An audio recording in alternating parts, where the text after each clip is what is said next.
All right, today I'm going to do a nutritional piece on B12 called Busting the B12 Myth, because B12 in fact does not give you energy. So we're going to talk about this. Now, I do have my master's degree in human nutrition, and what I want to explain to you is I used B12 for many years, even though I had my doctorate in chiropractic and was in practice and kind of understood a lot about anatomy and physiology and how the body worked. I did not understand the biochemistry of a lot of nutrients, including B12. So I use B12. So this is not a piece to try and put anybody down for using it. This is an educational piece to try and teach you how it actually works in your body and why it's not going to give you energy. So B12 is not used for any biochemical process for energy in the body. And saying that B12 is going to give you energy is like saying I could put bananas in my gas tank and it's going to make the car run. That's just not going to happen. Right? Pigs don't fly and B12 doesn't give you energy. It just doesn't do what it's not designed to do. No matter how much of it you take, no matter the form you put it in. I've had people come to me and say, well, when I inject it, that works, right? When they do the injections, because I feel like I get energy. And there's something really powerful called the placebo effect, which is why you feel like you're getting energy. But again, you can't make something do something that it's not designed for. And B12 is not designed to give you energy. What B12 does, very, very brief description of what B12 does, it's necessary for DNA synthesis. It's necessary for a number of biochemical processes called these methylation processes. It's necessary for your neurons, which are your nerve cells. It's necessary for making red blood cells and a host of other things that we use B12 for.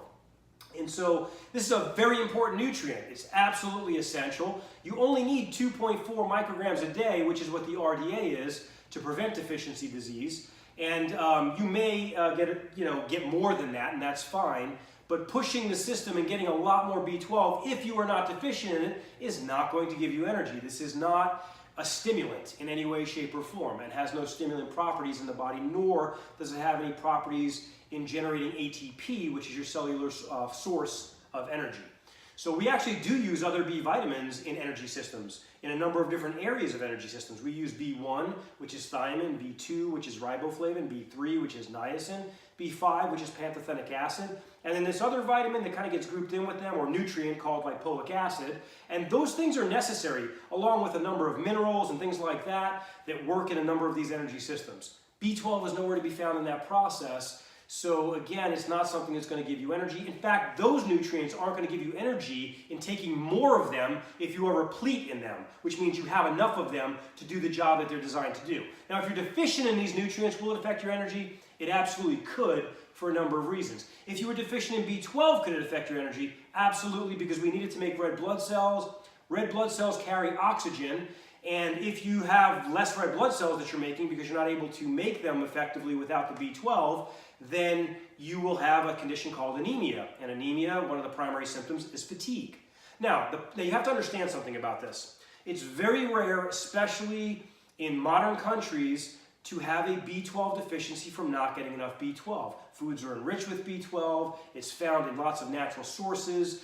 Natural B12 is actually made in meats. It's made by the microorganisms in meats. That may gross you out a bit, but that's where we get it from, and that's our natural sources. Any plant sources are either contamination or unusable forms of B12. So you do need to get it from either an animal source, a fortified source, or a supplement, and that's how you're going to get your B12. Again, it's very, very rare to have a true B12 deficiency from not getting enough of it. We don't need a lot of it. Now, there is a condition called pernicious anemia. But it only affects, according to the National Institute of Health, 0.1% of the general population. And so this pernicious anemia is an inability to make this protein called intrinsic factor. This protein helps B12 absorb. Actually, you need it to absorb 99% of all your B12. So if you're not effectively making this protein, it's made in the stomach. If you're not effectively making this, or you're deficient in it, you could be, or wind up with a B12 deficiency. Again, it's a very small percentage of people that have this. So that means it's a very small percentage of people that should be getting B12 shots. And you've got medical professionals across the board giving B12 shots to people that do not have B12 deficiency, nor do they have pernicious anemia, which is the most common form of B12 deficiency in modernized countries. And so Again, this is something that I think people pay a lot of money for. They get this placebo effect. Hey, listen, if it's worth it to you to pay for the placebo effect, I'm not judging.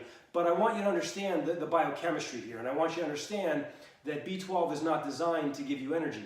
And though it's essential, though we need to get it, we generally have enough of it. Now, B12 is actually easy to test. It's the only water-soluble vitamin that is stored in the body.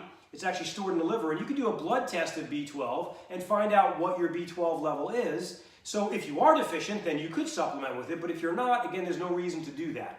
You know, even vitamins that are in those energy systems, I can't push the system further by pushing and giving myself more of that nutrient, thinking it's going to give me more ATP or more energy. It just doesn't work that way.